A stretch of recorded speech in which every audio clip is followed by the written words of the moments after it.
High নমস্কার। আজকে তো যে চ্যাপ্টারটা করাবো সেটা হচ্ছে 11.1 মানে রাশিবিজ্ঞান। এখন 11.1 চ্যাপ্টারটা খুবই সহজ, একটি ছোট চ্যাপ্টার, কিন্তু সহজ চ্যাপ্টার কোন অঙ্কে কোন বেসিসে সেটা চ্যাপ্টারে অঙ্ক সংখ্যা কম আছে, কিন্তু এই চ্যাপ্টারটার এত বিশাল বক্তব্য আছে, মানে এত বেশি এক্সপ্লেনেশন প্রয়োজন হয়, যেটা যদি না জানিস তুই 11.2 কোনো রকম ভাবে করে উঠতে পারবি না। তো তোকে 11.2 করতে গেলে অবশ্যই 11.1 অসম্ভব ভালো করে বুঝতে হবে, প্রচুর কিছু বোঝার আছে এবং প্রচুর ফান্ডামেন্টাল জিনিসপত্র আছে। আজকে আমি ইন ডিটেল ওই 11.1 চ্যাপ্টারটা খুব ভালো করে বোঝাবো, ঠিক আছে? তার থিওরি পোর্শনে অনেকটা বেশি সময় কাটাবো, কারণ এই থিওরি যদি ক্লিয়ার না হয় তুই 11.2 কিছু করে উঠতে পারবি না। তাহলে খুব ভালো করে শেখ, এটা স্ট্যাটিস্টিক্যাল চ্যাপ্টার এবং 11.1 11.2 যদি প্রপার ওয়েতে করতে পারিস তবেই তুই ক্লাস 10 এর শেষ চ্যাপ্টার, রাশিবিজ্ঞানের শেষ 3টে চ্যাপ্টার আছে, তুই সেই চ্যাপ্টারটা কিছু কিছু পারফর্ম করতে পারবি। যদি এই চ্যাপ্টারে তোর ধারণা ক্লিয়ার না হয় তাহলে তুই ক্লাস 10 এর রাশিবিজ্ঞানের ওই চ্যাপ্টারে কোনো কিছুই প্রায় করে উঠতে পারবি না। সুতরাং খুব ভালো করে শেখ 11.1। এখন 11.1 চ্যাপ্টারটা কি বলছে? ওখানে বলছে যে কিছু র ডেটা দেওয়া থাকবে। মনে কর তোকে আমি বললাম যে একটা বোর্ড দিলাম, একটা পেন দিলাম, দিয়ে বললাম যা একটা কোনো গ্রামেতে তুই যা গিয়ে জনসংখ্যা গুনে আয়, যে প্রতি কটা বাড়িতে কতজন করে আছে। এখন তুই প্রত্যেক বাড়িতে গিয়ে নক করছিস, নক করে জিজ্ঞেস করছিস যে আপনাদের বাড়িতে কতজন রয়েছে, কেউ বললো 4 জন রয়েছে।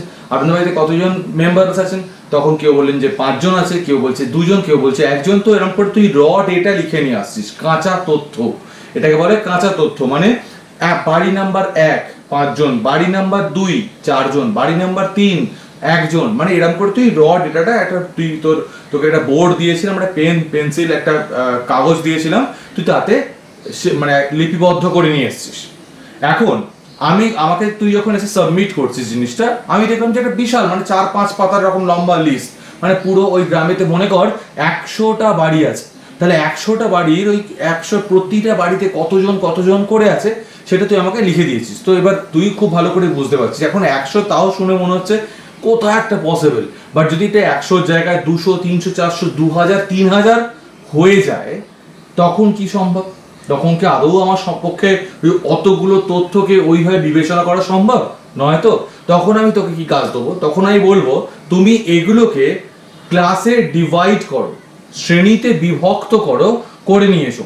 এখন বুঝতে পারলি না শ্রেণীতে বিভক্ত করা বা ক্লাসে ডিভাইড করার কথা অর্থ কি?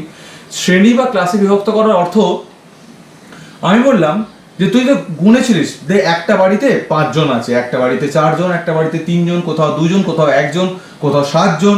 তো আমি বললাম ক্লাসে বিভক্ত কর। তখন তুই আমাকে জিজ্ঞাসা করলি কি রকম ভাবে ক্লাস নেবো, ক্লাসটা কিভাবে রাখবো, শ্রেণীটা কিভাবে রাখবো, ক্লাস ডিভিশন যেটা করব কিভাবে রাখবো। আমি বললাম যে ক্লাস ডিভিশন কিরকম ভাবে রাখবি। মনে কর তুই একটা ক্লাস রাখলি, সেখানে যাদের বাড়িতে 1 থেকে 5 জন মেম্বার্স আছেন, মানে কারো বাড়িতে 1 জন মেম্বার থাকতে পারে, কারো বাড়িতে 3 জন, কারো 4 জন, কারো 5 জন। যতগুলো বাড়িতে 1 থেকে 5 জন মেম্বার আছেন, মানে 1 থেকে 5 জন মেম্বার থাকা বাড়ি সংখ্যা গুণে সেটাকে একটা ক্লাস কর। এখনো বুঝতে পারলি না? মনে কর একটা ক্লাস আমি রাখলাম, সেই ক্লাসে তারা থাকবে, সেই বাড়িগুলো থাকবে যে বাড়িতে 1 জন আছে, যে বাড়িতে 2 জন আছে, যে বাড়িতে 3 জন 4 জন এবং 5 জনও আছে। তাহলে 1 জন লোক সংখ্যা ওই ক্লাসে। ওই আচ্ছা দেখ তো 32 নম্বর বাড়িটায় কতজন আছে, তুই দেখলি 6 জন। ও কিন্তু ওই ক্লাসে পড়লো না। আমি বললাম আচ্ছা 33 নম্বর বাড়িটা কতজন রয়েছে, তুই বললি 4 জন। হ্যাঁ, তাহলে ওকে ওই ক্লাসটায় রাখ, ওই ঘরটায় রাখ। তোরা চার্ট বানিয়ে ফেলেছিস, লিস্ট বানিয়ে ফেলেছিস, ঘর বানিয়ে ফেলেছিস, সেই ঘরে রাখলি, যে ঘরের মাথায় হেডিং করে রেখেছিস কি 1 থেকে 5 জন জনসংখ্যা। মানে সেই সব বাড়িগুলোকে ওই ক্লাস বা ওই ঘরটায় বা ওই ছকটায় ফেলবি, যে যাদের বাড়িতে মেম্বার সংখ্যা হয় 1 9 2 অথবা 3 4 অথবা 5 জন অবধি। এখন যদি 6 জন হয় সে অন্য কোনো শ্রেণীতে পড়বে, সে ওই ঘরে থাকবে না। যদি 10 জন হয় সে ওই ঘরে থাকবে না। মানে 1 থেকে 5 জন যাদের বাড়িতে আছে তারা ওই ক্লাসটায় বা ওই ঘরটায় বা ওই ছকটায় থাকতে পারবে। বুঝতে পারলাম ব্যাপারটা? এবার তারপরে শ্রেণীটা কি হবে? তারপরে শ্রেণীটা হবে 5 থেকে 10 জন। আমি 1 থেকে 5 জন রেখেছিলাম একটা শ্রেণী, মানে সেই ঘরটা বানিয়েছিলাম যে ঘরেতে 1 থেকে 5 জন থাকতে পারে। এর পরের ঘরটা কি 5 থেকে 10 জন। তার মানে এই যে ঘরটা রইলো 5 থেকে 10 জন, এই যে ক্লাসটা রইলো, যে শ্রেণীটা রইলো, এইখানে তাদের সেই সব বাড়িগুলোকে বসাবো যাদের যাদের বাড়িতে 5 থেকে 10 জন সংখ্যায় রয়েছে। এখন তোদের মনে একটা হালকা প্রশ্ন আসছে, 1 থেকে 5 জন এই ঘরে আছে, তাহলে যাদের বাড়িতে লোক সংখ্যা 5 জন তারা কোথায় থাকবে? কারণ 1 থেকে 5 জন বলেছি, তুই বললি তাহলে এই ঘরটা থাকবে। এখন মনে কর 13 নাম্বার যে বাড়িটা আছে সেখানে 5 জন লোক সংখ্যা আছে। এখন তুই প্রথম ঘরটায় শ্রেণীটায় কি ছিল? 1 থেকে 5 জন মেম্বার্স। তারপরে ঘরটা শ্রেণীটায় কি ছিল? 5 থেকে 10 জন মেম্বার্স। এখন তুই ভাবছিস 13 নাম্বার যে বাড়িটা আছে, 13 নাম্বার বাড়িটাতে তো 5 জন আছে, তাহলে তাকে এই প্রথম শ্রেণীতে রাখবো 1 থেকে 5-এর ঘরে, নাকি পরের শ্রেণীতে রাখবো 5 থেকে 10-এর ঘরে? এই প্রশ্নের উত্তর আজকের এই ক্লাসে পাবি।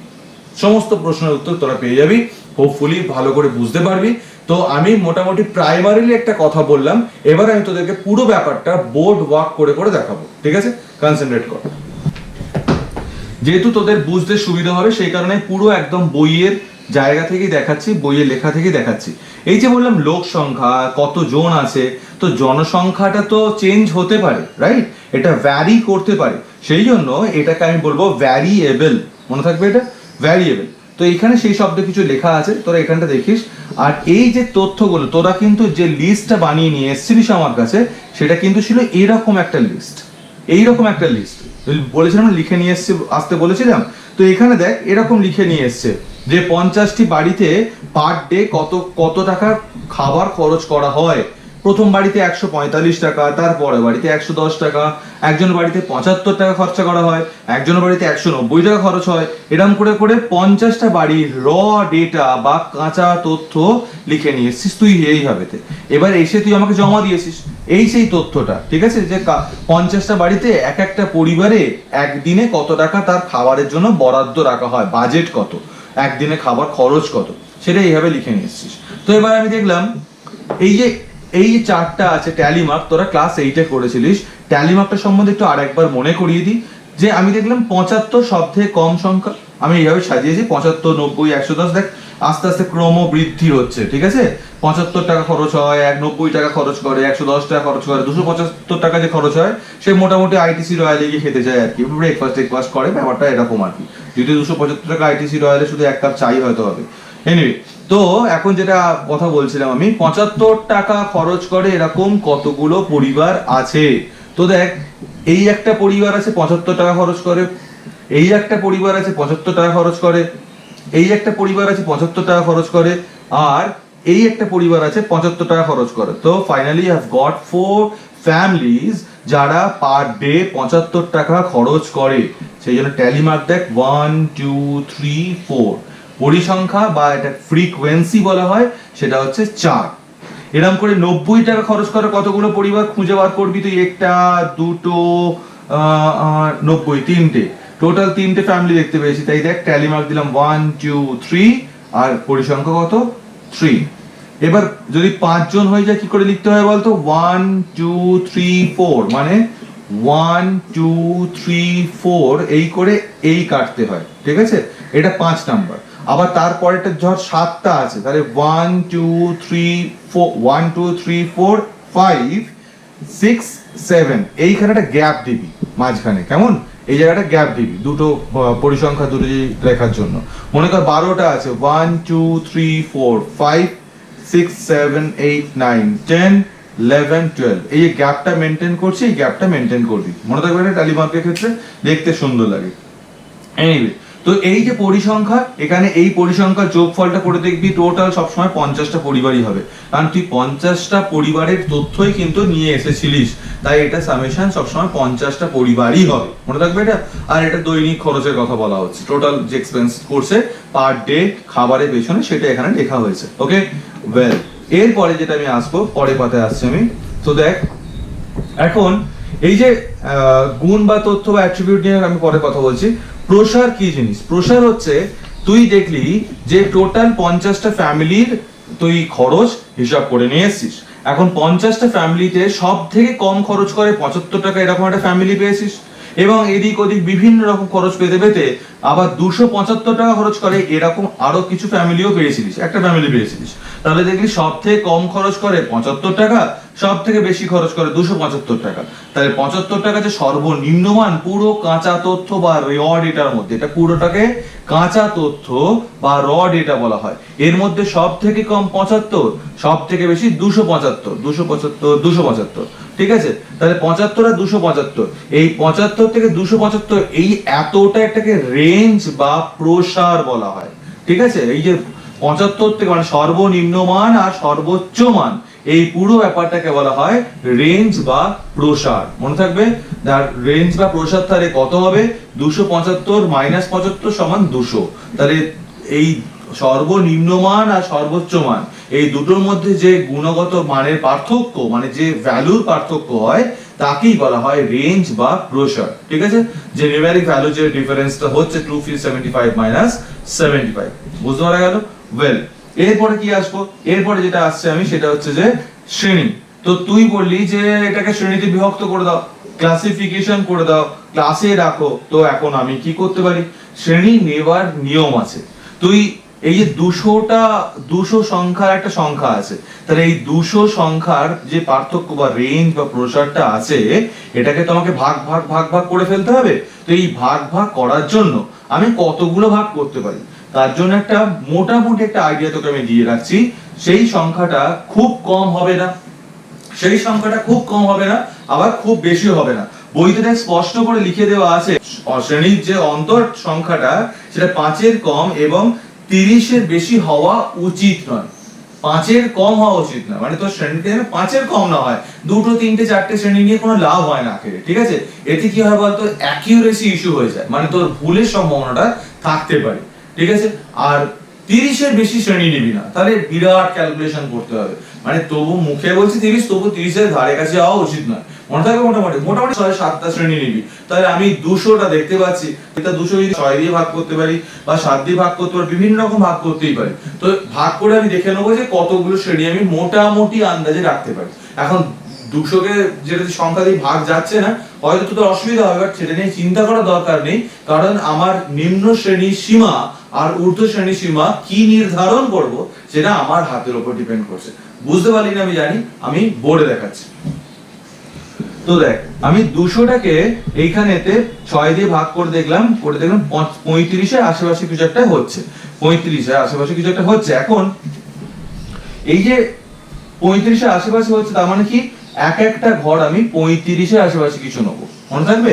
তাহলে দেখ, আমি 70 থেকে মানে ঘর নেওয়ার সময় মনে রাখতে হবে যে প্রথম শ্রেণী আর শেষ শ্রেণী এমনই নেবো যাতে কিনা সব থেকে কম মান আর সব থেকে বেশি মানটা রাখতে পারি। বুঝতে পারলাম না? দেখ, প্রথম শ্রেণী আর শেষ শ্রেণী, আমি সব থেকে কম মান কত? 75, আর সব থেকে বেশি মান কত? 275। সো তোকে এরকম শ্রেণী গঠন করতে হবে, you have to form such classes so that তুই এই 75 যেটা সব থেকে কম তাকে রাখতে পারিস এবং 275 তাকে রাখতে পারিস। এখন তুই যদি মনে কর, কথা বলছি আমি, তোর ক্লাসটাকে মনে কর 80 to 115 রাখলি, এবার 115 থেকে রাখছিস, এরকম করে যদি রাখিস, তাহলে এই প্রথম শ্রেণী যদি 80 থেকে 115 হয়, তাহলে হোয়াটস অ্যাবাউট দ্যাট 75? এই তথ্যটা কোথায় রাখতে পারবি? আদৌ কি এই ঘরের মধ্যে ফেলতে পারবি, রাখতে পারবি? আবার মনে কর এরকম করে শেষ হতে হতে শ্রেণী এগোতে এগোতে তুই লাস্ট শ্রেণীটা রেখেছিস, মনে কর 230 থেকে 265, ধর এই লাস্ট শ্রেণীটা রেখেছিস, লাস্ট ক্লাসটা রেখেছিস, তাহলে এই লাস্ট ক্লাসের মধ্যে কি আদৌ 275 বসতে পারছে, অন্তর্ভুক্ত হতে পারছে না? তো এটাই বলছিলাম তোকে, এমন শ্রেণী শুরু করতে হবে, এমন শ্রেণী শেষ করতে হবে, সো দ্যাট সর্বোচ্চ পাওয়ার এবং সর্বনিম্ন পাওয়ারটা যেন ওদের মধ্যে সেট হতে পারে, তোদের ভাষায় সেট হতে পারে, বা আমি যেন বসাতে পারি বা প্লেস করতে পারি, ঠিক আছে? তো আমি সেই ক্ষেত্রে কি করব? আমি এই 75 and 275 রাখার জন্য আমি প্রথম শ্রেণীটা রাখলাম 72 105, তারপরেরটা 105 214, তারপরে 140 থেকে 175, এরকম করে শ্রেণী রাখতে রাখতে লাস্ট শ্রেণী রেখেছি 245 to 280। নাও সি, প্রথম শ্রেণী যেটা 72 105 এর মধ্যে কিন্তু এইটা বসে যাচ্ছে, 75 তো অন্তর্ভুক্ত হচ্ছে, একই না? আর লাস্ট যে ক্লাসটা রেখেছিলি তার ভেতরে কিন্তু 275 চলেই আসছে, বুঝতে পারলি ব্যাপারটা? আর ইকুয়ালি ডিভাইড করেছি, দেখ আমি 35 করে ইনক্রিজ করেছি বা 35 করে মানে গ্যাপটা রেখেছি। এই গ্যাপটা কি বলে ডাকা হয় সেটা আমি খানিকক্ষণ পরে বলছি। তো 70 to 105, 105 থেকে 140, 140 থেকে 175। তো এইভাবে এই সমান ভাবে 35 করে গ্যাপ নিয়েছি, 35 করে। এখন তুই বলি এই 35টা কোথা থেকে পেলে? আমি বলবো শ্রেণীর প্রসারটা মনে পড়ছে? এই দুটোর মধ্যে পার্থক্য ছিল কত? এই দুটোর মধ্যে পার্থক্য ছিল 200, তাই তো? আমি তাকে চোখের আন্দাজে 6 দিয়ে ডিভাইড করেছিলাম, মনে পড়ছে? 6 দিয়ে ডিভাইড করেছিলাম, করে আমি একটা ইকুইভ্যালেন্ট নাম্বার 35 পেয়েছিলাম। ভাগ মিলছে না, ইকুইভ্যালেন্ট নাম্বার 35 পেয়েছিলাম, মনে করে দেখ। এখন 35 এর কাছাকাছি ভ্যালু নিয়েছি মানে কি আমি একটা ঘর 35 করে নেবো, এটা ভাগ মিলতে হবে এরকম কোনো ব্যাপার না। এখন তুই যদি 5 এর, যেহেতু বলেছিল না যে 5 এর কম শ্রেণী না, তাই 6 দিয়ে শুরু করেছি। তো তুই এখন চাইলে এটাকে তো 4টেও ভাবতে পারিস, যে এক একটা ঘর তাহলে 50টা করে শ্রেণী হবে, মানে এক একটা ঘরের মাপ 50টা, তখন কি হবে 70 থেকে 120 মানে 50টা, বুঝতে পারলি ব্যাপারটা? কিন্তু আমি সেক্ষেত্রে কটা ঘর হয়ে যাচ্ছে? 4টে ঘর করলেই শেষ হয়ে যাচ্ছে। বাট আমি নিয়ম কি বলেছিলাম যে 5টির কম হবে না, 30 এর বেশি হবে না।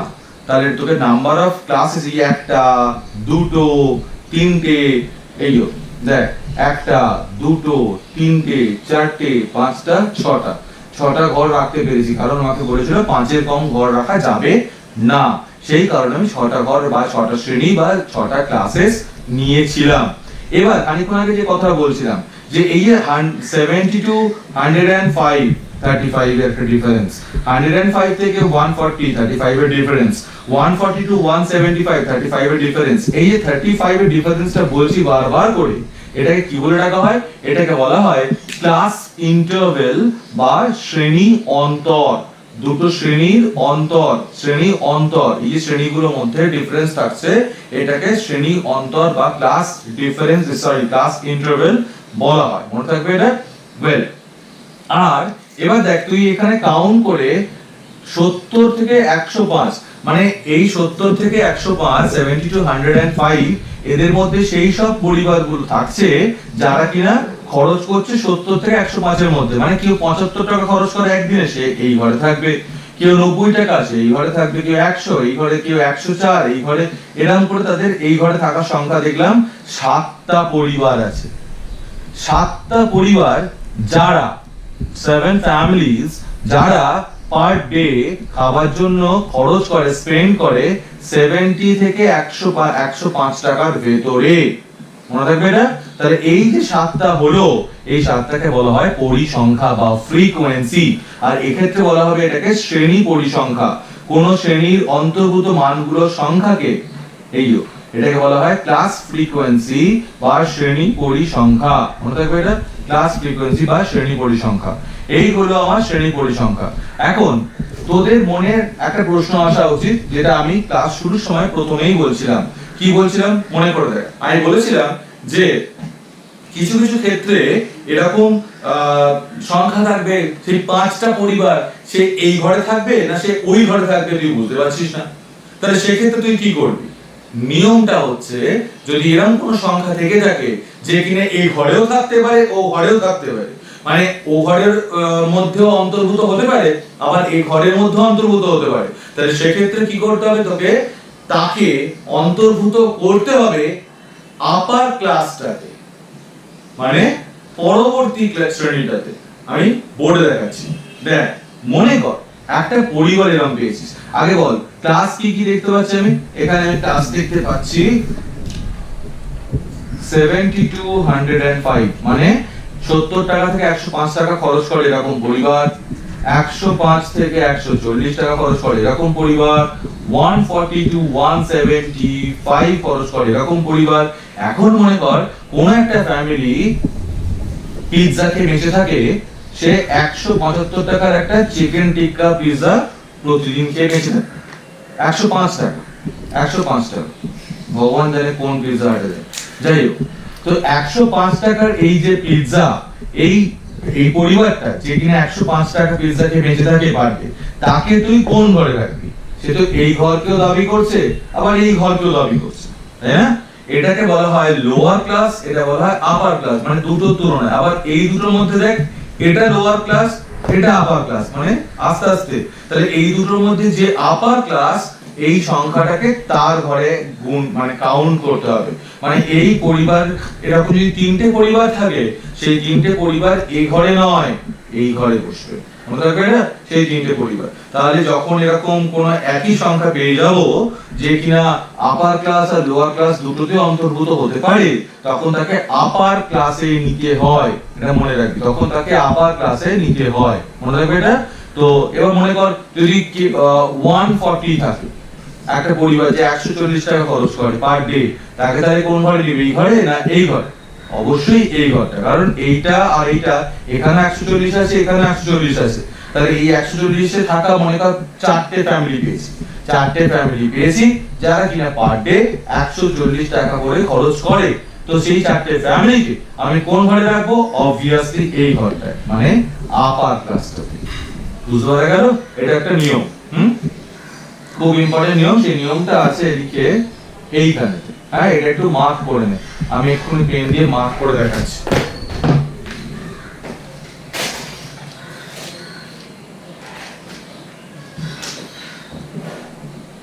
এই তো খুব ইম্পর্টেন্ট, ঠিক আছে, মার্ক করে দিচ্ছি। ওয়েল, এখন এরপরে যেটা আসবো, এই যে শ্রেণীগুলো দেখতে পাচ্ছি 70 to 105, 105 থেকে 140, 140 থেকে 175, এই যে শ্রেণীগুলো দেখতে পাচ্ছি,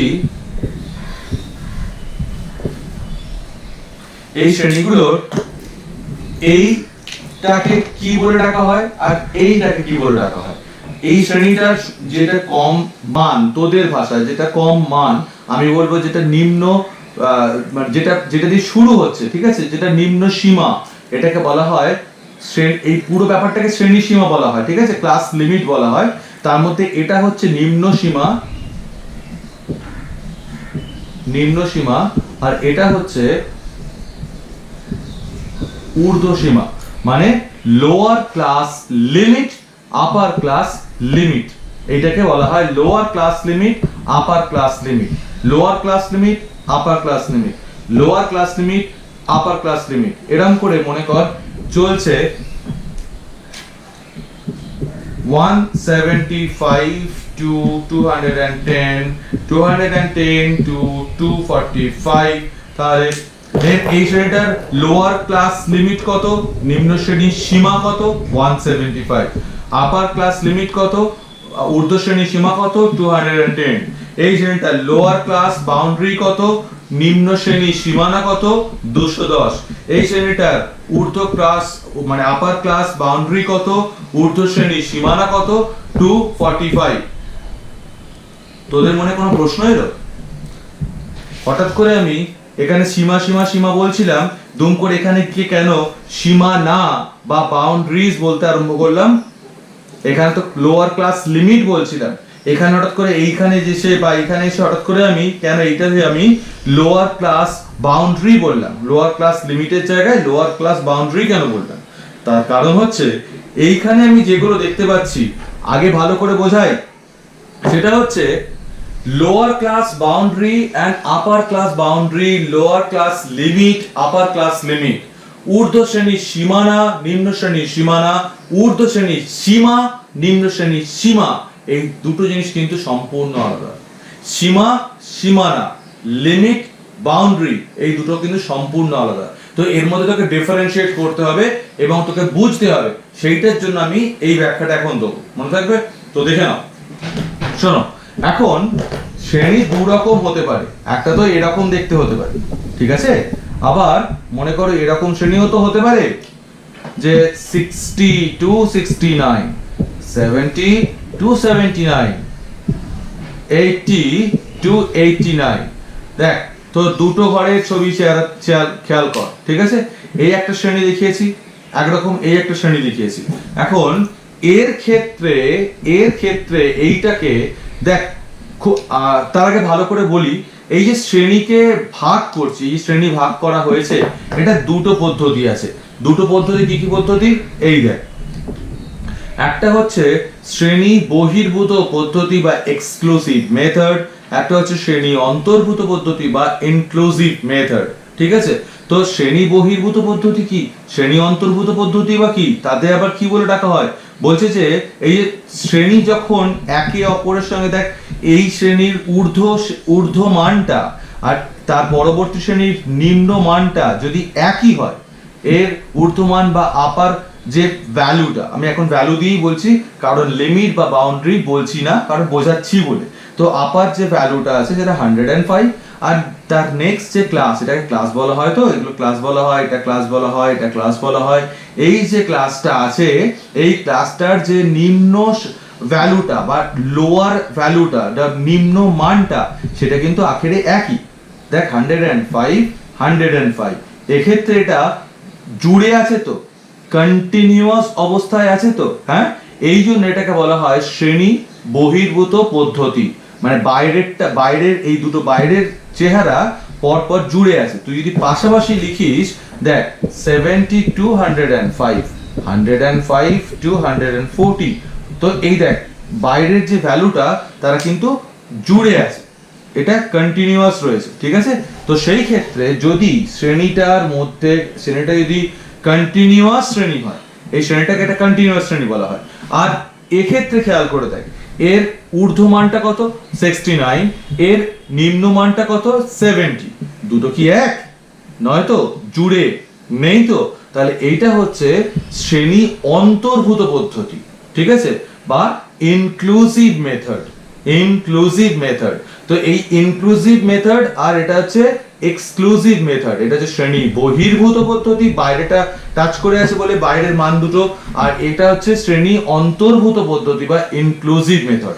বাইরের ভ্যালু দুটো টাচ করে আছে বলে এক্সক্লুসিভ বলছে, এটা আমি তোদের মনে করানোর জন্য বলছি, এরকম কোনো নিয়ম নয়, এটা নিয়ম না, আমি জাস্ট তোদেরকে মনে রাখানোর জন্য বলছি, যাতে তোদের মনে রাখতে সুবিধা হয়, মনে থাকবে এটা। তো এটা কন্টিনিউয়াস অবস্থায় আছে, বুঝতেই পারছিস, 70 থেকে 105, 105 থেকে 40, 140 থেকে 175, 175 210, 210 থেকে আবার 245, দেখ কন্টিনিউয়াস ভাবে চলছে। কিন্তু এক্ষেত্রে দেখ কন্টিনিউয়াস নেই, 60 to 69 break, 70 to 79 break, 80 to 89 break, তার মানে ব্রেক করতে করতে যাচ্ছে, তাহলে এটা কন্টিনিউয়াস নেই। এখন যেটা এইমাত্র আমি তোদের বলছিলাম যে হঠাৎ করে সীমা লিমিট বলতে বলতে, সীমা লিমিট বলতে বলতে এখানে এসে হঠাৎ করে এটাকে বাউন্ডারি বা সীমা না কেন বললাম, সীমা না কেন বললাম, সরি একটু চিৎকার করে ফেললাম। যে সীমানা হচ্ছে, আমি মনে রাখবি, আমি সীমানা তখনই বলতে পারি যদি এইখানে এইটা কন্টিনিউয়াস থাকে বা শ্রেণী বহির্ভূত থাকে বা এক্সক্লুসিভ মেথড থাকে। এটা এক্সক্লুসিভ মেথড, তো তাই এই সংখ্যাগুলোকে আমি বাউন্ডারি বলতে পারি বা সীমা না বলতে পারি। তাই এটা নিম্ন শ্রেণীর সীমা না বলে নিম্ন শ্রেণীর সীমা না বলতে পারি, ঊর্ধ্ব শ্রেণীর সীমা না বলে ঊর্ধ্ব শ্রেণীর সীমা না বলতেই পারি, কারণ এরা জুড়ে আছে তোদের ভাষায়, কন্টিনিউয়াস আছে তোদের ভাষায়, আর অঙ্কের ভাষায় শ্রেণী বহির্ভূত বা এক্সক্লুসিভ মেথডে আছে। তাই যখন জুড়ে থাকবে, এরকম অবস্থায় থাকবে, তখন এই সংখ্যাটাকে নিম্ন শ্রেণীর সীমানা, নিম্ন শ্রেণীর সীমানা, ঊর্ধ্ব শ্রেণীর সীমানা, ঊর্ধ্ব শ্রেণীর সীমানা, upper class boundary, upper class boundary, lower class boundary, lower class boundary, boundary বলতে পারি। ঠিক আছে, লিমিট তুই বলতে পারিস, বাট এটা বাউন্ডারি বলতে পারি। বাট এক্ষেত্রে বাউন্ডারি বা লিমিট বলা যাবে না, কারণ এক্ষেত্রে এরা একে অপরের সঙ্গে জুড়ে নেই তোদের ভাষায় বা কন্টিনিউয়াস ওয়েতে নেই। তাই এক্ষেত্রে এটা হচ্ছে নিম্ন শ্রেণীর সীমা, ঊর্ধ্ব শ্রেণীর সীমা, lower class limit, upper class limit, lower class limit, upper class limit, নিম্ন শ্রেণীর সীমা, ঊর্ধ্ব শ্রেণীর সীমা, সীমা না নয়, বাউন্ডারি নয়। তাহলে আমি আরো একবার বলি, একদম ছোট করে দিই ব্যাপারটা, তুই সীমা না বা বাউন্ডারি তখনই বলতে পারবি যদি শ্রেণীটা জুড়ে থাকে তোদের ভাষায় বা কন্টিনিউয়াস পদ্ধতিতে থাকে বা শ্রেণী বহির্ভূত পদ্ধতিতে থাকে বা এক্সক্লুসিভ মেথডে থাকে। বা যদি জুড়ে না থাকে, কন্টিনিউয়াস না থাকে, শ্রেণী অন্তর্ভূত পদ্ধতি হয় বা ইনক্লুসিভ পদ্ধতি হয়, সেক্ষেত্রে তুমি সীমা না বা বাউন্ডারি উচ্চারণ করতে পারো না, তোমাকে সীমা বা লিমিট বলে থেমে যেতে হবে। বুঝতে পেরেছি আমি? সেই ব্যাখ্যাটা আমি এখানে আছে, এই দেখো এখানে তো বলছি। যে কোনো রাশিতত্ত্বের ক্রমিক শ্রেণীগুলো শ্রেণী সীমাগুলি মধ্যবর্তী ফাঁক পূরণ করার জন্য যে সীমাদ্বার পর্যন্ত যে প্রসারিত করা হয় তাকে শ্রেণী সীমানা বা শ্রেণী সীমান্ত বলা হয়। এইটা আমি এর পরেরটা বোঝাচ্ছি আমি। তো ক্ষুদ্রতর মানটিকে নিম্ন শ্রেণীর সীমানা বা লোয়ার ক্লাস বাউন্ডারি বলা হয়, অ্যান্ড আপার ক্লাস বাউন্ডারি বলা হয় মানে উপরের যে মানটিকে। আর এক্ষেত্রে lower class limit, upper class limit বলা হয়। এখন এইখানে যেটা বললাম যে আমি একটু পরে বোঝাচ্ছি, সেটা কি বলছে, এটাকে কি এরকম চেহারা দেওয়া যায় না? এটা তো কন্টিনিউয়াস নেই, এটা তো শ্রেণী অন্তর্ভুক্ত, এটাকে কি জুড়ে দেওয়া যায় না? হ্যাঁ জুড়ে দেওয়া যায়। কি করে জুড়ে দেওয়া যায়? এই দুটো মানের মধ্যে পার্থক্য কত? ডিটা কত জানিস? ডিটা হচ্ছে 1, ডিটা হচ্ছে 1। তাহলে এই যেটা পার্থক্য, যে মানে অন্তর দুটো, ঊর্ধ্ব শ্রেণী মানে পরবর্তী শ্রেণীর নিম্ন শ্রেণীর সীমা আর পূর্ববর্তী শ্রেণীর ঊর্ধ্ব শ্রেণীর সীমা, মানে নেক্সট ক্লাসের যে লোয়ার ক্লাস লিমিট আর প্রিভিয়াস ক্লাসের যে আপার ক্লাস লিমিট, তোদের ভাষায় কোন একটা শ্রেণীর লাস্টের সংখ্যা তার পরের শ্রেণীর প্রথম সংখ্যা, এদের মধ্যে যে পার্থক্য তাকে বলা হয় শ্রেণী অন্তর বা ক্লাস ডিফারেন্স। ঠিক আছে, ক্লাস ডিফারেন্স মনে রাখবি এটা। এই যে এখানে দেওয়া আছে নিম্ন শ্রেণীর অন্তর বা ক্লাস ডিফারেন্স। তো কি করে জুড়তে হয় জানিস? এটাকে কন্টিনিউয়াস কি করে করতে হয় জানিস? প্রথমে এটাকে d/2 বার কর। d/2 কত হচ্ছে? 1/2, দ্যাট ইজ 0.5, রাইট? তোকে যেটা করতে হবে সেটা এইটা থেকে 0.5 মাইনাস করতে হবে, এইটা থেকে 0.5 প্লাস করতে হবে। 60 থেকে 0.5 মাইনাস করলাম, কত হলো? 59.5। 69 এর সঙ্গে 0.5 অ্যাড করলাম, কত হলো? 69.5। 70 আছে, 0.5 মাইনাস করতে হবে, কত হলো? 69.5। 79 ছিল, 0.5 অ্যাড করলাম, তাহলে 79.5। 80 ছিল, 0.5 মাইনাস করলাম, 79.5। 89 ছিল, 0.5 অ্যাড করলাম, 89.5। নাও জাস্ট সি, দেখ মিলে গেছে। দেখতে পাচ্ছিস? কন্টিনিউয়াস হয়ে গেছে, দেখতে পাচ্ছিস? জুড়ে গেছে না? এর আপার ক্লাস যে ভ্যালু বলছি, তারপর তোদের প্রশ্ন করছি, আপার ক্লাস ভ্যালু বলছি আর এই যে লোয়ার ক্লাস ভ্যালু, দেখ সেম হয়ে গেছে, তাই না? এখন আমাকে তোরা এটা বল, এইটা করার ফলে এই যে ঘটনা ঘটলো, এখন এই 59.5 কে আমি কি বলে ডাকতে পারি? এটাকে কি নিম্ন শ্রেণী সীমা বলবো, লোয়ার ক্লাস লিমিট বলবো, নাকি নিম্ন শ্রেণী সীমা না লোয়ার ক্লাস বাউন্ডারি বলবো? কি বলবো? অবভিয়াসলি এটা সীমা না বা বাউন্ডারি, কারণ জুড়ে গেছে। যেই জুড়ে যাবে আমি তাকে বাউন্ডারি বা সীমা না বলতে পারি, আর সীমা নয়। আগে ছিল সীমা, এটা ছিল নিম্ন শ্রেণী সীমা, আর এটা হয়ে গেল নিম্ন শ্রেণী সীমা না। বুঝতে পারা গেল? বাউন্ডারি হয়ে গেল। এই হচ্ছে ব্যাপার। তো এটা কেন ইম্পর্টেন্ট, এটা কেন শিখতে হবে? কারণ প্রচুর ক্ষেত্রে, বিশেষ করে ক্লাস 10-এতে প্রচুর অঙ্ক আছে যে তোকে এরকম নিরবিচ্ছিন্ন বা মানে তোকে মানে নন কন্টিনিউয়াস একটা কিছু শ্রেণী বা ক্লাস দিয়ে দেবে, তোকে সেটা কন্টিনিউয়াস শ্রেণী বা বিচ্ছিন্ন শ্রেণী, ভুল বলছি না, বিচ্ছিন্ন দেওয়া থাকবে, তাকে নিরবিচ্ছিন্নতে কনভার্ট করে নিতে হবে বা কন্টিনিউয়াসে কনভার্ট করে নিতে হবে। So this is the way, মনে থাকবে এটা? তো এতক্ষণ তোরা দেখলি যে সীমা বা সীমানা এইসব ব্যাপারটা নিয়ে ভালো করে বোঝাতে পারলাম। আশা করি সীমা কোনটা, সীমানা কোনটা, লিমিট কোনটা, বাউন্ডারি কোনটা। এখন এই যে পুরো ব্যাপারটা, মানে একটা শ্রেণীর যে দৈর্ঘ্যটা, ক্লাসের যে লেন্থটা, মনে কর 70 থেকে 100 তার মানে 30, বা 70 থেকে 110 তার মানে 40। তো এই যে ক্লাস লেন্থ, এখন এই ক্লাস লেন্থের পুরো মাঝামাঝি অংশের যে জায়গাটা, সেটাকে আমি কি বলে ডাকবো? তাকে বলা হয় শ্রেণী মধ্যক বা মধ্যমান। মনে থাকবে এটা? তো সেই সম্বন্ধে কি করে সেই শ্রেণী মধ্যক বা মধ্যমান বার করতে হয় সেটা আমি এখন দেখাবো, এবং তার পরবর্তী অংশটা দেখাচ্ছি। ঠিক আছে? বুঝতে পারছিস তো? ওয়েল, এই যে শ্রেণীগুলো ছিল, এই শ্রেণীগুলো 70 থেকে 105, 105 থেকে এই যে শ্রেণীগুলো দেওয়া ছিল, তার মধ্যমান কি করে বার করতে হয়? চল আমি তোদের বই থেকে একদম এক্সপ্লেইন করি। ওয়েল, এই দেখ, চলের যে মান শ্রেণী সীমানাদ্বয়ের ঠিক মাঝখানে থাকে তাকে শ্রেণীর মধ্যমান বা শ্রেণীর মধ্যক বা মিড ভ্যালু বা ক্লাস মার্ক বলা হয়। মিড ভ্যালু বা ক্লাস মার্ক, মিড ভ্যালুই বলবো আমি বারবার করে, মধ্যক বা মধ্যমান বা মিড ভ্যালু কি করে বার করতে হয়? It's very simple. মনে কর 40 to 60, 60 to 80, 80 to 100 এরকম আছে শ্রেণীর চেহারাগুলো। এটাকে বলা হয় নিম্ন শ্রেণীর সীমা বা সীমানা। এক্ষেত্রে কি হবে? এক্ষেত্রে কি হবে? সীমানা হবে, বাউন্ডারি হবে, আপার ক্লাস বাউন্ডারি বা ঊর্ধ্ব শ্রেণী সীমানা। আবার মনে কর ধর 10 to 19, 20 to 29, 29 to 30 এরকম রয়েছে, ঠিক আছে? এক্ষেত্রে এটাকে নিম্ন শ্রেণীর সীমা, ঊর্ধ্ব শ্রেণীর সীমা বলা হবে, তাই তো? লিমিট বলা হবে। হোয়াট এভার, এদের এই দু ধরনের শ্রেণী তো আমি পেতে পারি, রাইট? এটা হচ্ছে কন্টিনিউয়াস বা শ্রেণী বহির্ভূত বা এক্সক্লুসিভ, আর এটা হচ্ছে নন কন্টিনিউয়াস বা শ্রেণী অন্তর্ভূত বা ইনক্লুসিভ। মনে থাকবে, বারবার বলছি যাতে তোদের শব্দগুলো মাথায় ভালো করে একদম বসে যায়, গেঁথে যায় তোদের ভাষায়। তো এখন এর মধ্যক বা মধ্যমা বা মধ্যমান বা মধ্যমা বলা উচিত না, মধ্যমা অন্য জিনিস, ক্লাস 10 গিয়ে শেখাবো। শ্রেণী মধ্যক বা মধ্যমান বা মিড ভ্যালু বা ক্লাস মার্ক কত হবে? 40 plus 60 divided by 2, that is 50। এর ক্ষেত্রে কত হবে?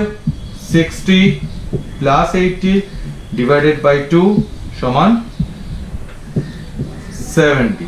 এর ক্ষেত্রে কত হবে?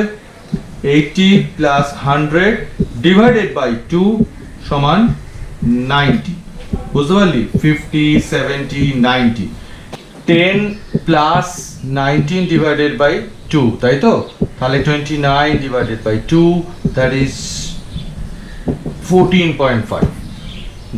এখানে দেখ 20 plus 29 divided by 2, that is 49 divided by 2, that is 24.5। ঠিক আছে?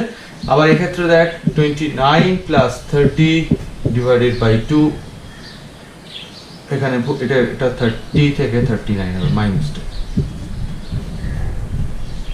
30 plus 39 divided by 2, that is 69 divided by 2, 34.5। তো this is the way mid value বা শ্রেণী মধ্যক বা মিড ভ্যালু বা শ্রেণী মধ্যক বা মধ্যমান পাওয়ার। এবার এখানে তোদের একটা জিনিস, ছোট্ট জিনিস শেখাই আমি, কেমন? ক্লাস লেন্থ বা শ্রেণী দৈর্ঘ্য কত? 40 থেকে 60, 20, 60 থেকে 80, 20, 80 থেকে 100, 20, 20, 20, 20 করেছিল তো। প্রথমটা মিড ভ্যালু কত হয়েছে? 50। তারপরটা দেখ ডিফারেন্স কত? 20। তারপরটা দেখ ডিফারেন্স কত? 20। এখানে আয়, ডিফারেন্স কত? এখানেতে খেয়াল করে দেখ 10 এর, তাই তো?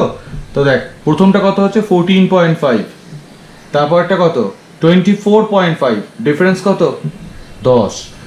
তারপরটা কত? 34.5। ডিফারেন্স কত? 10।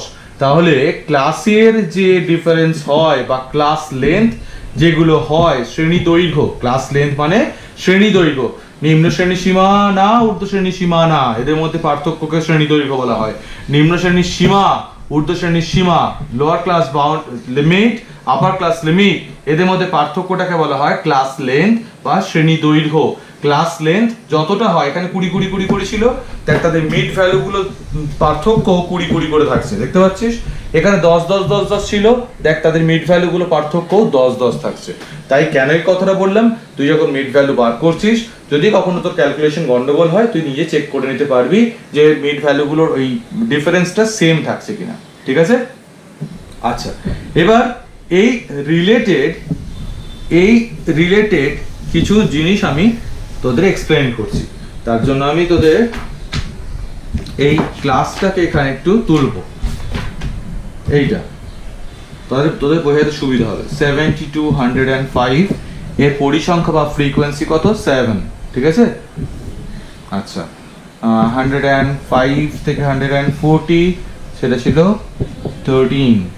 140 to 175 সেটা কত ছিল? 11। এরম করে আছে, ঠিক আছে।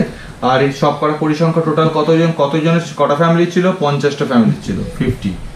মনে আছে দাদা? এটা ফ্রিকোয়েন্সি বা পরিসংখ্যা, এটা হচ্ছে শ্রেণী বা ক্লাস।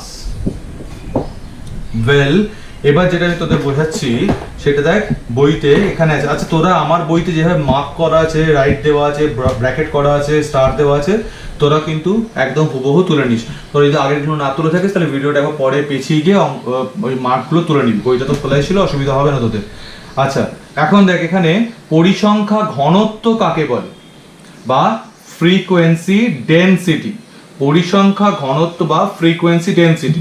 এখন আমি যদি বলি এই শ্রেণীটার পরিসংখ্যা ঘনত্ব বা ফ্রিকোয়েন্সি ডেনসিটি কত, যদি এই শ্রেণীটার কথা বার করতে বলি, তাহলে সেটা কি করে বেরোবে? ভালো করে খেয়াল কর কি বলছে এটা। ভাষাটা বলছে যে কোন একটা শ্রেণীর যে শ্রেণী পরিসংখ্যা, এটা পরিসংখ্যা তো বা ফ্রিকোয়েন্সি, এর পরিসংখ্যা কত, 7, ঠিক আছে। আর তার মোট যে পরিসংখ্যা, তার মোট পরিসংখ্যা অনুপাত তাকেই বলা হয়, সরি এটা অন্য, হ্যাঁ এখানে পরিসংখ্যা ঘনত্ব। শ্রেণী পরিসংখ্যা যেটা এইটা, আর তার সঙ্গে আমার যে শ্রেণীর দৈর্ঘ্য, ক্লাস লেন্থ, শ্রেণীর দৈর্ঘ্য কত ছিল দেখ, এইটা দেখতে পাচ্ছিস। শ্রেণীর দৈর্ঘ্যের মধ্যে কত ডিফারেন্স, 35 এর, মনে কর 35 এর। তাহলে এর যে ক্লাস লেন্থের ডিফারেন্সটা এইটা, সেইটাই হচ্ছে আমার পরিসংখ্যা ঘনত্ব বা ফ্রিকোয়েন্সি ডেনসিটি। মানে ফ্রিকোয়েন্সি ডেনসিটি কথার অর্থ তার যে ফ্রিকোয়েন্সি আর এর যে ক্লাস লেন্থ, এদের অনুপাত। তাহলে 7/35, এইটা হচ্ছে আমার 0.2। তাহলে এইটা হচ্ছে আমার এই শ্রেণীটার ফ্রিকোয়েন্সি ডেনসিটি। তাহলে এই শ্রেণীটার কত হবে, এই শ্রেণীটার ক্ষেত্রে কত লিখবো, 13/35। ক্যালকুলেট করে বার করে নিতে হবে। এই শ্রেণীটার ক্ষেত্রে পরিসংখ্যা ঘনত্ব বা ফ্রিকোয়েন্সি ডেনসিটি কত হবে, পরিসংখ্যা কত, 11। ক্লাস লেন্থ কত, সে তো 20, এই 35ই থাকছে সব কটাতে, হ্যাঁ কি না?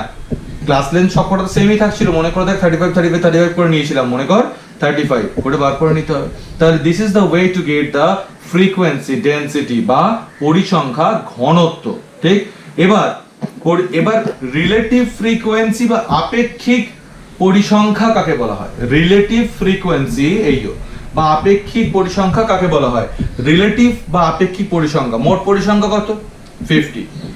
এই যে প্রথম শ্রেণীটা, এই প্রথম শ্রেণীটার রিলেটিভ ফ্রিকোয়েন্সি বা আপেক্ষিক পরিসংখ্যা হচ্ছে 7/50। এইটা রিলেটিভ ফ্রিকোয়েন্সি বা আপেক্ষিক পরিসংখ্যা হচ্ছে 13/50। এইটা 11/50। বুঝতে পারছি? মানে যে শ্রেণীটার পরিসংখ্যা, আপেক্ষিক পরিসংখ্যা বার করতে বলছে, যে ক্লাসটার ফ্রিকোয়েন্সি, রিলেটিভ ফ্রিকোয়েন্সি বার করতে বলছে, সেই ক্লাসটার, এইটা একটা ক্লাস, এটা একটা ক্লাস, এটা একটা ক্লাস, এটা একটা ক্লাস, এই ক্লাসটার কথা যখন বলছে, তার পরিসংখ্যা কত, ফ্রিকোয়েন্সি কত, 7। টোটাল পরিসংখ্যা বা টোটাল ফ্রিকোয়েন্সি কত, 15। 50টা ফ্যামিলি বার করা হয়েছিল না, 50টা ফ্যামিলি খরচ চেক করা হয়েছিল, তো তা টোটাল ফ্রিকোয়েন্সি হচ্ছে 50। তাহলে 7/50। এই শ্রেণীটা যদি বার করতে বলি, এই শ্রেণীটার ক্ষেত্রে এই শ্রেণীর রিলেটিভ ফ্রিকোয়েন্সি বা আপেক্ষিক পরিসংখ্যা কত, 13/50। বুঝতে পারছি ব্যাপারটা?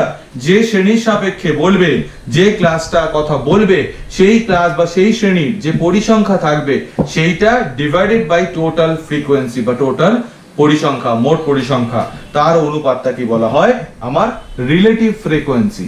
ওকে, এই যে রিলেটিভ ফ্রিকোয়েন্সি, শ্রেণী পরিসংখ্যা, এই শ্রেণীর পরিসংখ্যা বাই মোট পরিসংখ্যা, ঠিক আছে। এখন রিলেটিভ ফ্রিকোয়েন্সিকে তুই পার্সেন্টেজে যদি কনভার্ট করতে চাস, সেটাকে বলা হয় পার্সেন্টেজ ফ্রিকোয়েন্সি বা পরিসংখ্যার শতকরা হার। তাহলে কত, এইটা কত, 7/50 বেরিয়েছিল, তো 7/50 বেরিয়েছিল। জাস্ট সিম্পল 100 দিয়ে মাল্টিপ্লাই করে দাও, যেটা বেরোবে সেটাই হচ্ছে এর পরিসংখ্যা শতকরা হার বা পার্সেন্টেজ ফ্রিকোয়েন্সি। এই দেখতে পাচ্ছিস, মানে এর আগে যেটা বার করলি আপেক্ষিক পরিসংখ্যা বা রিলেটিভ ফ্রিকোয়েন্সি, তাকে বাস 100 দিয়ে মাল্টিপ্লাই করে দাও, you will get the percentage frequency বা পরিসংখ্যার শতকরা হার।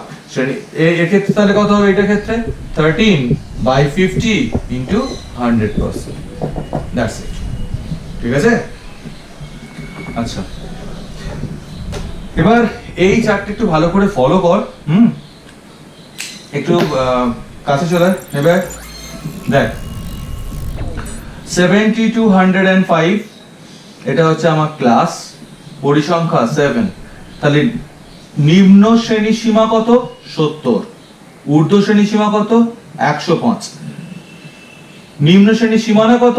70। ঊর্ধ্ব শ্রেণী সীমানা কত? 105। তুই বলছিস যা বাবা, শ্রেণীর সীমাও যা সীমানাও তাই। হ্যাঁ, এটা তো কন্টিনিউয়াস শ্রেণী রয়েছে, এটা তো শ্রেণী বহির্ভূত আছে, জুড়ে আছে, তাহলে তার ক্ষেত্রে সীমাও যা সীমানাও তো তাই, একই না? সেই জন্য তাই দুটো ক্ষেত্রে 70 105 70 105 70 105 দুটোই হয়েছে। মধ্যমান বা মিড ভ্যালু বা মধ্যমান কোনটা? এইটা প্লাস এইটা ডিভাইডেড বাই 2, যেটা শিখিয়েছিলাম। নিম্ন শ্রেণী সীমা না ঊর্ধ্ব শ্রেণী সীমা না ডিভাইডেড বাই 2, বা নিম্ন শ্রেণী সীমা ঊর্ধ্ব শ্রেণী সীমা ডিভাইডেড বাই 2, ব্যাপারটা একই। সেটা হচ্ছে এইটা মধ্যমান বেরিয়ে গেছে। শ্রেণী দৈর্ঘ্য কত? ক্লাস লেন্থ যেটা বলছিলাম, এই যে ক্লাস লেন্থ কত? 35 পড়ে হচ্ছে সব পড়ে তো দেখ 35 35 35 35। আচ্ছা, পরিসংখ্যা ঘনত্ব এই তিনটে বার করতে বলেছিলাম, সেইগুলো এই তিনটে বার করেছে। প্র্যাকটিস করবি এটা, ঠিক আছে? নিজেরা প্রত্যেকে এই বক্সটা ফিল আপ করবি, তাহলে তোদের হাতটা সরগর হয়ে যাবে। নেক্সট আমি যেটা আছি সেটা কিউমুলেটিভ ফ্রিকোয়েন্সি বা ক্রমযৌগিক পরিসংখ্যা। সেটা কি? ক্রমযৌগিক পরিসংখ্যা কোনটা সেটা এখান দিয়ে বোঝাতে হবে আমাকে। তোদের একটু এই বক্সটা রেডি করে দেখাই। ক্রমযৌগিক পরিসংখ্যা বা কিউমুলেটিভ ফ্রিকোয়েন্সি, এগুলো কিন্তু ফ্রিকোয়েন্সি ছিল, মনে পড়ছে তো?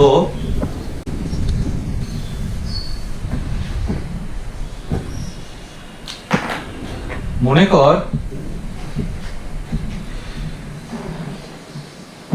30 থেকে 40 পেয়েছে এরকম স্টুডেন্ট হচ্ছে 3 জন। 40 থেকে 50 পেয়েছে এরকম স্টুডেন্ট 12 জন। 50 থেকে 60, 60 থেকে 70 6 জন। 70 থেকে 80 মধ্যে পেয়েছে 9 জন। 80 থেকে 90 এর মধ্যে পেয়েছে 4 জন। আর 90 থেকে 100 এর মধ্যে পেয়েছে 2 জন। ঠিক আছে? এইটা একটা আমাকে লিস্ট দিয়ে দিয়েছে, পরিসংখ্যা দিয়ে দিয়েছে, তথ্যগুলোকে সুন্দর করে শ্রেণীবদ্ধ করে দিয়েছে ক্লাসের মধ্যে। এগুলো তো শ্রেণী, আর এটা তো পরিসংখ্যা বা ফ্রিকোয়েন্সি, তাই তো? পরিসংখ্যা বা ফ্রিকোয়েন্সি। না, ক্রমযৌগিক পরিসংখ্যা বা কিউমুলেটিভ ফ্রিকোয়েন্সি কি? আমি যদি বলি আরে তোদের ক্লাসেতে কেউ 30 এর কমে পেয়েছিস, তখন কেউ হাত তুললো না। আমি বললাম 40 এর কমে, এই 3 জন হাত তুললো। কারণ 30 এর কম লেস দ্যান 30 কিন্তু 0, কেউ নেই। যদি বলি 40 এর কম, তখন এই 3 জন হাত তুললো। আমি বললাম 50 এর কম। এবার তোদের মনে যদি এরকম রিপারকাশন আসে যে 50 এর কম বলছে তাহলে 12 হবে না, 50 এর কম বলতে তো 40 এর কমের ছেলেগুলো বা মেয়েগুলো বসবে। যারা কিনা 40 এর কম পেয়েছে তারা তো 50 এরই কমে তলে পড়ছে। তাই আমি যদি 50 এর কম বলি তখন শুধুই 12 নয়, এটা তো 40 থেকে 50 এ করে 12। আর 50 এর কম তো এই 3 জনও আছে যারা 30 থেকে 40 পেয়েছিল। 30 থেকে 40 এর মধ্যে এই 3 জন পেয়েছিল, আখেরে তো 50 এরই কম, হ্যাঁ কি না? মনে কর এই 3 জন কে কে? একজন পেয়েছিল মনে কর 35 37 38, এই 3 জন, একজন দুজন 3 জন। তাহলে আমি যদি বলি 50 এর মধ্যে কে কে পেয়েছিস রে, তখন এই 12 জন তো থাকছেই, তার সঙ্গে কি এই 3 জনও থাকছে না? কারণ এরাও তো 50 এর কমই পেয়েছে। তাহলে 12 প্লাস 3, এইটাই বলা হয় কিউমুলেটিভ ফ্রিকোয়েন্সি বা ক্রমযৌগিক পরিসংখ্যা। 12 প্লাস 3 দ্যাট ইজ 15। আমি যদি বলি 60 এর কম কে কে পেয়েছিস, 60 এর কম কে কে পেয়েছিস যদি এই প্রশ্নটা করি, ঠিক আছে? যদি 60 এর কম কে কে পেয়েছিস যদি প্রশ্নটা করি, তখন কি শুধুই 4 জন? না, 4 প্লাস 12 প্লাস 3, কারণ এরা সবাই তো 60 এর কমই পেয়েছে, একই না? এও 60 এর কমের মধ্যেই পড়ছে, এখানে 12 জন তারাও 60 এর কমের মধ্যেই পড়ছে। তাহলে শুধু কি এইটা? না, তাহলে 4 প্লাস 12 প্লাস 3 দ্যাট ইজ, এখানে করে দিই 19। তাহলে 19 জন আছে। এই যে ব্যাপারটা, এই যে যোগ করে করে বার করছি, যদি বলি 70 এর কম কে কে পেয়েছে, শুধু কি এই 6 জন, 6 প্লাস 4 প্লাস 12 প্লাস 3, তাহলে 70 এর কম বা লেস দেন 70 কে কে পেয়েছে, 6 প্লাস 4 প্লাস 12 প্লাস 3, তাহলে 25। তাহলে এই 25 জন টোটাল আছে যারা 70 এর কমে পেয়েছে, মানে এও সবাই ওর দলের মধ্যে পড়ে যাচ্ছে। একেই বলা হয় কিউমুলেটিভ ফ্রিকোয়েন্সি বা ক্রমযৌগিক পরিসংখ্যা। কিউমুলেটিভ ফ্রিকোয়েন্সি বা ক্রমযৌগিক পরিসংখ্যা। এখন এই কিউমুলেটিভ ফ্রিকোয়েন্সি সাজানোর দুটো পদ্ধতি আছে। একটা হচ্ছে লেস দ্যান টাইপ, একটা হচ্ছে more than type. Less than type আর মোর দ্যান টাইপ। তাহলে দেখ এখানে এই যে 30 এর কম, 40 এর কম, এই দেখ 40 এর কম 3 জন, 50 এর কম 15 জন, 60 এর কম 19 জন।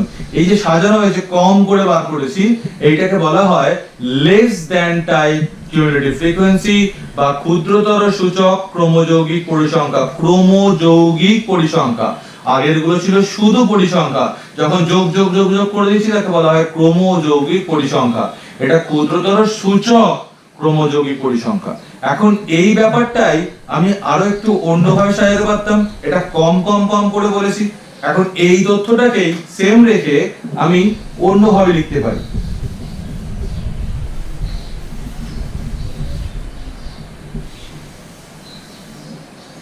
একটু অপরিষ্কার হয়ে গেছে, তোরা আশা করি দেখতে পাচ্ছিস বা বুঝতে পারবি। আমি যদি বলি, আমি ধর এখান থেকে বলছি 30 এর বেশি কে কে পেয়েছে, আগেরটা 30 এর কম বলেছিলাম, মোর দ্যান টাইপ বলছি না, বৃহত্তর।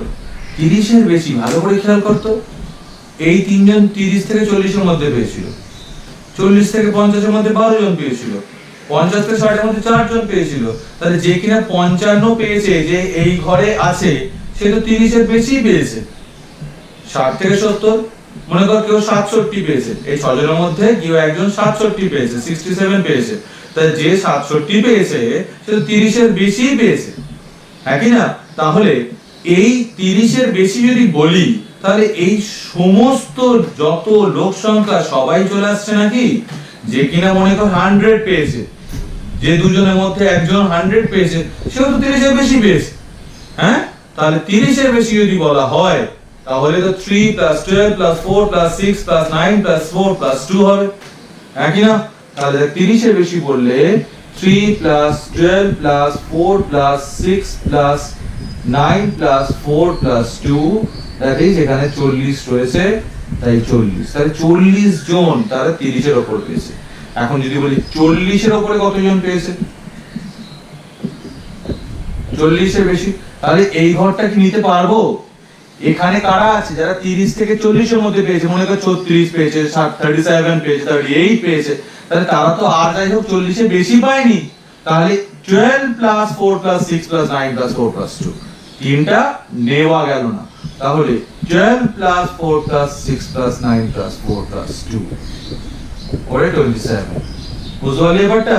তাহলে এবার যদি 50 এর বেশি বলা হয় 4 প্লাস 6 প্লাস 9 প্লাস 4 প্লাস 2, 60 এর বেশি বলা হয় 6 প্লাস 9 প্লাস 4 প্লাস 2, 70 এর বেশি বলা হয় 9 প্লাস 4 প্লাস 2, 80 বেশি 4 প্লাস 2, আর 90 এর বেশি জাস্ট অনলি 2। বুঝতে পেরেছি? এটা হচ্ছে বৃহত্তর ক্রমযৌগিক পরিসংখ্যা। এটা হচ্ছে more than type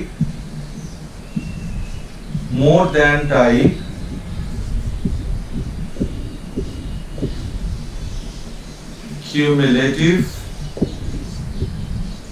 frequency. More than type cumulative frequency, ঠিক আছে? এই হলো ঘটনা। More than type cumulative frequency distribution table আর less than type cumulative frequency distribution table. তো আপাতত তোরা এই অংশগুলো দাগ দিয়ে দিবি, বইতে যেটা বলেছিলাম যেভাবে আমার মার্ক করা আছে, মার্ক করে নিস প্লিজ। এই জায়গাটা খুব ভালো করে নিস। ক্রমযৌগিক পরিসংখ্যা সম্বন্ধে আমি বলে দিয়েছি অলরেডি, যেটা বলেছি সেটা এখানে ব্যাখ্যা করা আছে। এখন এই জিনিসটা যদি না বুঝিস তাহলে ক্লাস এই বছর তো অবশ্যই ক্লাস 10টাও কিছুই বুঝতে পারবি না। সুতরাং ভালো করে দেখ, এই থিওরিটা খুব ভালো করে রেডি কর। আমি আশা করি বোঝাতে পেরেছি। তোদের হোমওয়ার্কে তোরা প্লিজ এইটা হোমওয়ার্ক আমি লিখে রাখলাম, এটা যেহেতু আমার বই জন্য এতটাই সাহস করে আমি দাগটা টানতে পারছি। তো এই হোমওয়ার্কটা এইটা পুরো ফিল আপ করে রাখবি কেমন। আর এখানে যেটা আছে এই উদাহরণটা খুব ভালো করে দেখবি, সাতেরটা। যদি কখনো কোনো কনফিউশন থাকে তুই আমার এই ভিডিও চালিয়ে দেখতেই পারবি। আবার এই সাতের এই দেখ চার্ট দেওয়া আছে, এখান থেকে দুটো টাইপই শিখিয়েছে, মানে ক্ষুদ্রতর সূচক ক্রমযৌগিক পরিসংখ্যা, বৃহত্তর সূচক ক্রমযৌগিক পরিসংখ্যা, দুটো টাইপই শেখানো হয়েছে। তুই দেখলেই মোটামুটি ক্লিয়ার হয়ে যাবে। এই সাতেরটা একটা স্টার দিয়ে রাখিস, ঠিক আছে। আর এগুলো যে বলে রাখছিস অবশ্যই করে তোরা যেটা করবি সেটা বাড়িতে এই 5, 6 আর 7 করিস, ঠিক আছে। 5, 6, 7 5, 6, 7 এই তিনটে করে রাখিস বাড়িতে, মনে থাকবে এটা। ওয়েল, তো হোপফুলি তোরা বুঝতে পেরেছিস 11.1 11.1 যদি বুঝতে না পারিস তাহলে কিন্তু 11.2 কিচ্ছু বুঝতে পারবি না। সুতরাং প্লিজ যদি মনে হয় ভিডিওটা বারবার রিপ্লে করে করে দেখো, 11.1 ভালো করে বুঝতে হবে। এবং যদি 11.1 বুঝতে না পারে 11.2 অনেক ভালো চ্যাপ্টার, এবং গ্রাফ লাগবে, পরের দিন গ্রাফ শেখানো হবে। আমি তোদের বলেছিলাম যে আমি বেসিক্যালি তোরা যদি সেন্টিমিটার স্কেলে গ্রাফ পায়োনিয়ার খাতার আমি নাম উচ্চারণ করছি, অন্য কখনো আমি কখনো ব্র্যান্ড উচ্চারণ করি না, কিন্তু পায়োনিয়ার খাতার ক্ষেত্রে মাঝের এই লাইনটা পাওয়া যায় বলে ছেলেমেয়েদের ক্যালকুলেশন করতে খুব সুবিধা হয়। Particular for this reason only আমি গ্রাফ করানোর সময় পায়োনিয়ার খাতাটা উচ্চারণ করি, অন্য কখনো আমি কখনো কোনো ব্র্যান্ডের নাম উচ্চারণ করে বলি না। তো যাই হোক, তো পায়োনিয়ার খাতার সেন্টিমিটার স্কেল যেটা আছে সেটা তোরা ফলো করিস, আমি করাতে খুব সুবিধা হবে, ঠিক আছে। হোপফুলি পরের দিন ক্লাস তোরা খুব এনজয় করবি, খুব ভালো লাগবে, ঠিক আছে। চল, ভালো লাগলে শেয়ার করিস বন্ধুদের সাথে। আমার মনে হয় ক্লাসটা তোদের ভালো লাগবে এবং বাকিদেরও ভালো লাগবে। টাটা।